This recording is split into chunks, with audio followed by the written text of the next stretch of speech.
ಭಗವಂತ ಇರುತ್ತಾನೆ ನಮ ಸುತ್ತ ಅವತಾರ ನಾನಾ ರೂಪವೋ ನಮ್ಮೆಲ್ಲ ಹಣೆ ಬರಹ ತಿದ್ದಿ ಬರೆಯಲು ಕತ್ತಲೆಯಿಂದ ಬಂತ ನಮ್ಮ ಕೈಯ ಹಿಡಿಯುತ್ತ ಗುರುಗಳು ನಮ್ಮ ಗುರುಗಳು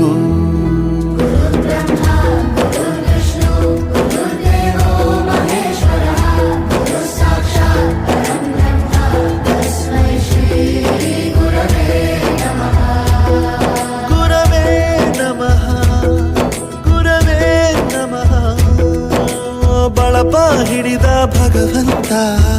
ಇರುತ್ತಾನೆ ನಮ ಸುತ್ತ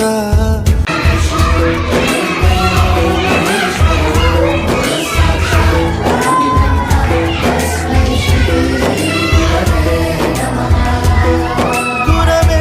ನಮಃ ಗುರವೇ ನಮಃ ಬಳಪ ಹಿಡಿದ ಭಗವಂತ ಇರುತ್ತಾನೆ